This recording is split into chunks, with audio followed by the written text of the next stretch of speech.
Hey everyone, welcome back to Traffic School NYC. It's me, Judge Adrienne Lloyd, and I know that it has been such a long time.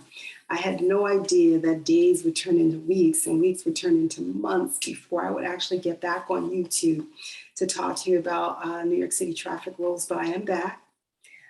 We are going forward with the course, and I'm really excited about that. So we'll be entering pre-registration, where you'll be able to register for the course and get a discounted rate, a good discount uh, in celebration of Labor Day. So I hope that everyone is fine. I hope you haven't had too many run-ins with traffic tickets.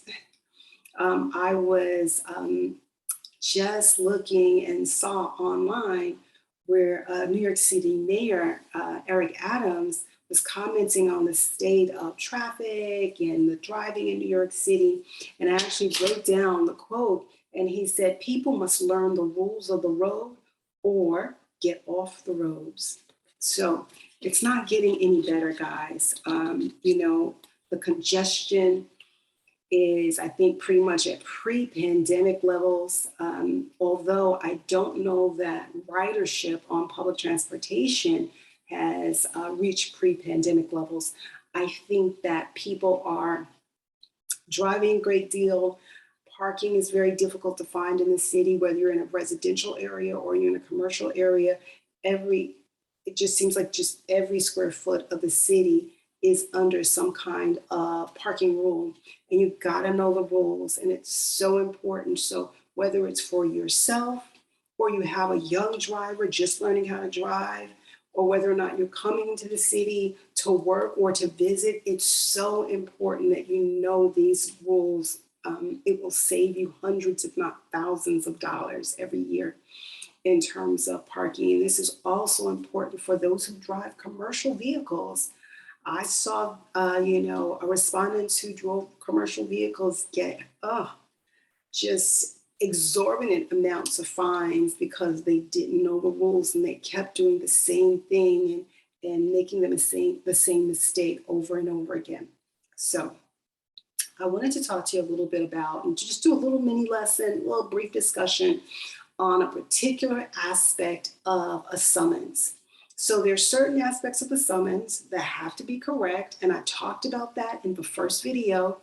So if you didn't see it, go back, reference it. But one of the most important things is location, okay? I shouldn't say the most important, but one of those particular areas that has to be correct is location, also known as place of occurrence. And it's so important that the issuing agent write the location exactly right. Sometimes they can describe a location as 123 Main Street, or they might say directly across the street from 123 Main Street. They might say the vehicle was parked, let's say, next to something, but they can't say the corner of. They can't say the corner of. That gets a summons thrown out immediately. But it's so important that location is correct. So meets and bounds is a way that many traffic agents write the location of a vehicle at the time when allegedly a violation occurred. Meets and bounds. And meets and bounds is just a way in which to describe a location, a plot of land, or real estate. It could be a house, it could be a building.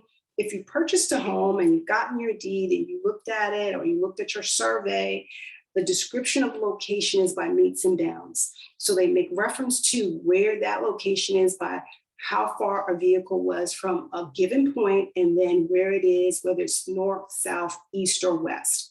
It's not difficult, but it's confusing the first few times.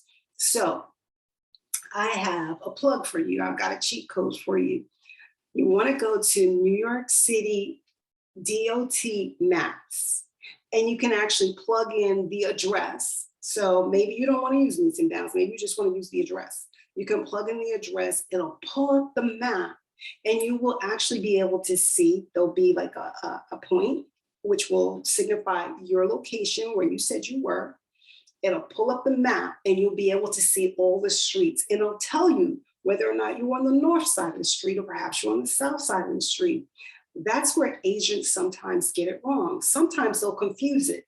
They'll say that you were parked on the south side of the street in the no standing zone, when in actuality, there is a no standing zone, but it's not on the south side of the street, it's on the north side of the street, which means that it's improperly described. The description is wrong, and we're going to throw that ticket out. So you want to make sure that you go look, and you can even use Google Maps. You know, when I was hearing the cases, I would just pull it up on Google Maps and look and see whether or not the description is correct. Sometimes the respondent didn't even realize that they needed to argue that point. But if I looked at the ticket and it just seemed odd, I may just go ahead and look at it. It's so important, though, if you determine that either the way that it's described is wrong. So they may say you were on the northwest side, and there is no northwest side. Sometimes that happens. They'll say the vehicle is parked in a particular place and the place doesn't even exist. So if you find that the location based on meets and bounds, after you've gone to NYC DOT map and you looked it up and you're like, there is no northwest side of the street here, or you determine that, oh, they made a mistake in terms of how they described where the vehicle was, make sure that you have your evidence, and you're going to go in and you're going to challenge that summons based on location. One of the things, though, I want you to keep in mind is don't go to court on an humble, meaning don't go to court just looking for the judge to have mercy on you, and you roll up in there and you don't have any evidence. You got to have some evidence. So always, always, always take pictures. Take pictures of where the vehicle was at the time that the summons was issued. As soon as you get back to your car, you see that orange envelope, you're like, oh God, I've got a summons. But that's okay. You're gonna look at the summons and you're gonna take pictures. Take a picture from the corner to the end of the block, from the beginning of the block to the end of the block. Okay, we need to see all of it, because sometimes a zone will start, let's say it's a no standing zone, and then halfway down the block, it becomes a meter zone. Well, if you were in the meter zone, but somehow part of your vehicle was slightly over into the no standing zone, you're in violation. So we need to see that whole thing.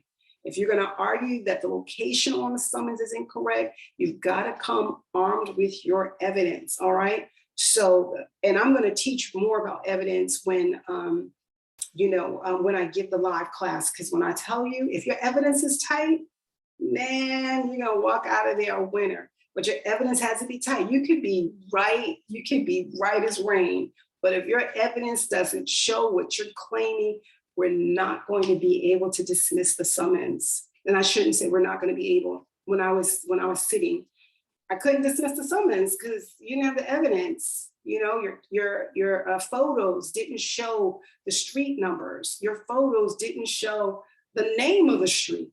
I'm like, where is this? Sometimes people come in, and I promise you, they would come in with a picture of their car. And I'm like, okay, is this your car? Yeah. You have some more pictures? Because where is this? And this could be Rhode Island. I don't know where this is. A picture of the car, not the signs on the street, nothing, not the parking signs, nothing. And then not even the plate on the vehicle. So I know that blue sedan is the same blue sedan described in the ticket.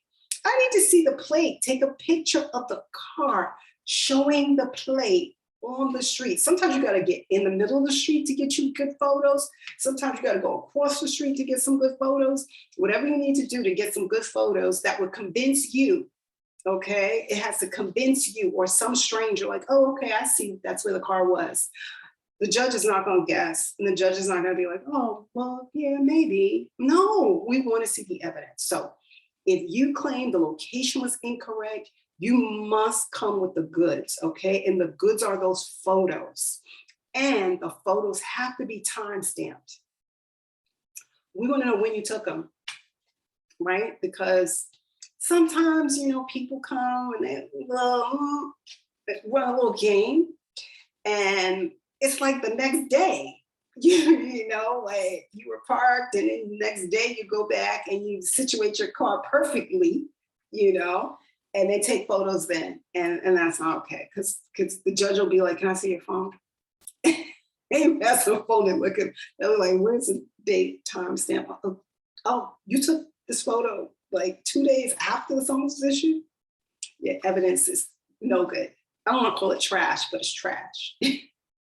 So keep that in mind. Meets and bounds, don't be intimidated by it. There's a plug, there's a cheat code. Just go into NYC DOT maps, pull up that location and look at it based on north, south, east, or west. If it's not right, go in and fight it. But you had to have taken your pictures first. Make sure you have your photos. And I think that's it. But I'm telling you, we're going to have fun in this live class. I'm going to talk to you about like what makes great evidence. And there's one aspect of evidence that is so powerful. And I would say in the 4 years that I sat, maybe 1% of people came in and presented that evidence. Can you guess what it is? Well, I'm not going to tell you now. You got to take the course.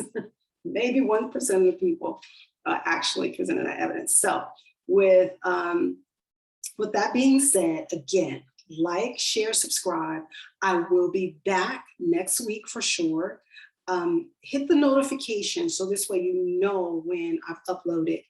And also, I'm curious about your questions. So if you have questions about the video I did earlier, or about this particular video, or maybe you got a summons and you're trying to figure out like what's going on, please share in the comments. I'd love to hear from you.